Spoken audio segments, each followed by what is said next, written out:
Average Player Reviews. Welcome to my channel, guys. Hope you're having a great day or night, and thanks for checking this video out. Average Player Reviews, or APA for short, aims to provide you with enough information to help with them game buying decisions. Today we'll be reviewing Assassin's Creed Odyssey. I've just finished off the game, including the DLC, racking up around 150 hours, and I must say it's been an absolute pleasure getting there. Odyssey is an action role-playing game released in October 2018 by Ubisoft for the PC, PS4 and Xbox One. The game is set in Greece in 431 BC during the Peloponnesian War between Sparta and Athens.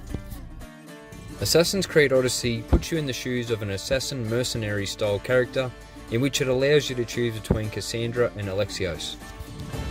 The gender of character you choose in the beginning doesn't influence the storyline, however dialogue within quest will. Personally, I chose Cassandra, and by the end of the game I became very immersed and attached in her life.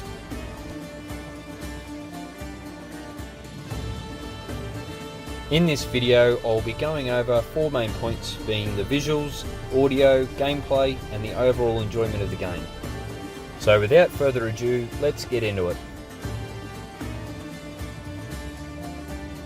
Starting off with the visuals, I must say Assassin's Creed Odyssey just looks amazing. The colours, the vibrance, the change between day and night, they've just done a great job. The scenery in Odyssey is bright and beautiful. The characters look almost lifelike, and during cutscenes express actual emotions. The fights and battles look fantastic too and draw you into what's going on. To run this game I'm using an RTX 2080 Ti and getting a solid 60 frames per second in 4K, with the highest settings in most options. However, my previous 1080 Ti could match the 60 frames per second with medium to high settings, so you will need a good PC to get the most out of this. However, it isn't to say scaling down to 1080p isn't still a beautiful experience for the lower end PC systems to run. The game's graphics certainly stand up to those of The Witcher 3 and Far Cry 5, and in some instances even look better.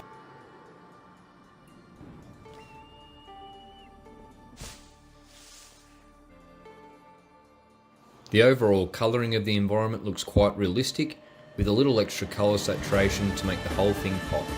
The water in this game is really next level, whether it be the rippling effects of diving in, the weight left by the boat, or the overall look of waves in the ocean and crashing on the shores. I'm sure you'll have times of appreciation as to how well this has been implemented.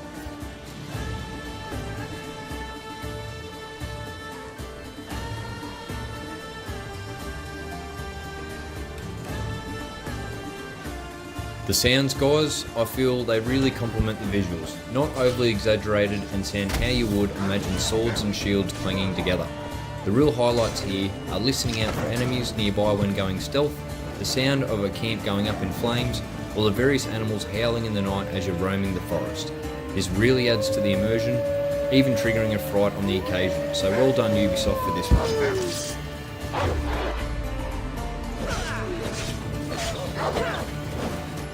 Now on to the main part of any game review, the gameplay.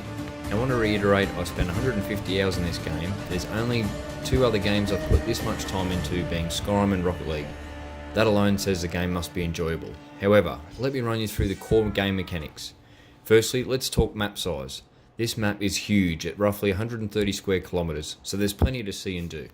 Like most open world games, there's a quest log, and in Assassin's Creed Odyssey, this fills up very quickly. You have the main quest line amongst side quest, cultist quest, and then DLC quest lines, and if this isn't enough, you can pick up random generated quests from speaking to people in the world, or bounties and other various quests from most of the town's notice boards.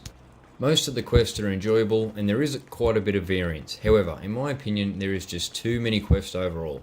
I would have preferred to finish all quests in 50 to 70 hours, with spending a further 30 or so perfecting gear and leveling up, taking the occasional bounty and side mission from a stranger in the game. In saying this, if you're looking for a game that has plenty to do, Assassin's Creed delivers.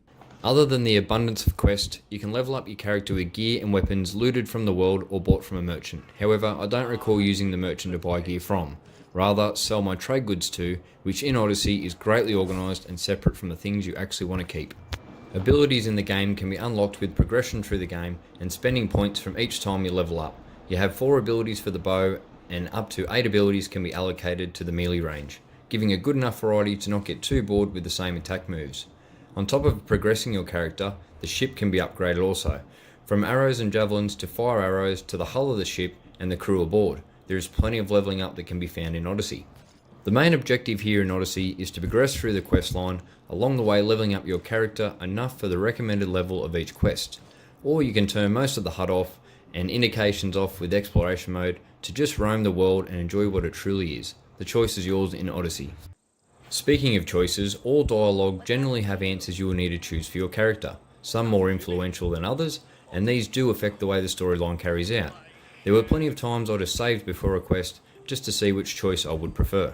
The way the character handles is quite intuitive and easy to pick up. You can double tap a move button to dodge or hold a button down for a roll. Alternatively, you can parry your enemy's attack, giving you a small counter window to repay the favour with. Overall, scaling of buildings, climbing mountains and riding the horse from point to point felt quite good, with only the occasional annoyance of running up a building when you wanted to run around it. All in all, you feel in good control of the character, with plenty of times you'll have a proud moment and smile after you've destroyed a fort of high level enemies. And there's also nothing better than Spartan kicking an enemy.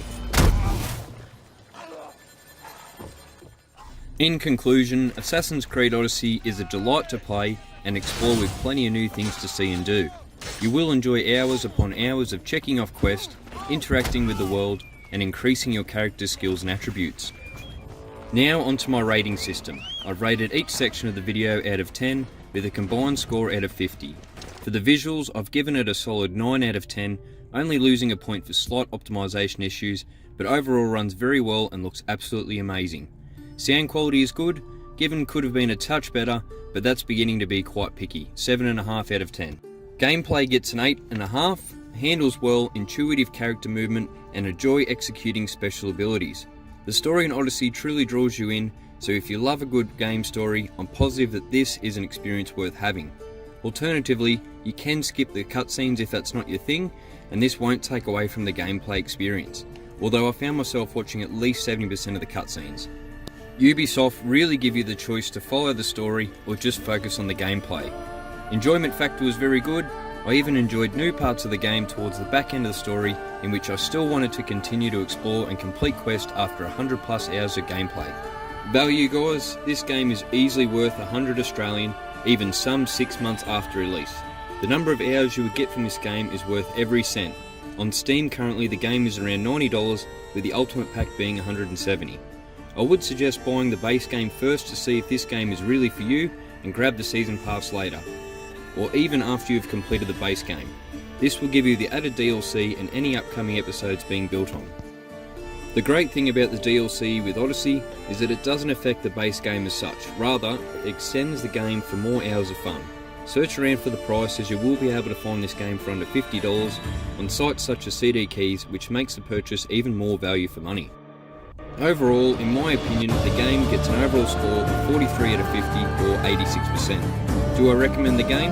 Yeah, definitely. If you are a lover of such games as Far Cry or Skyrim, etc., you will certainly gain enjoyment from this title.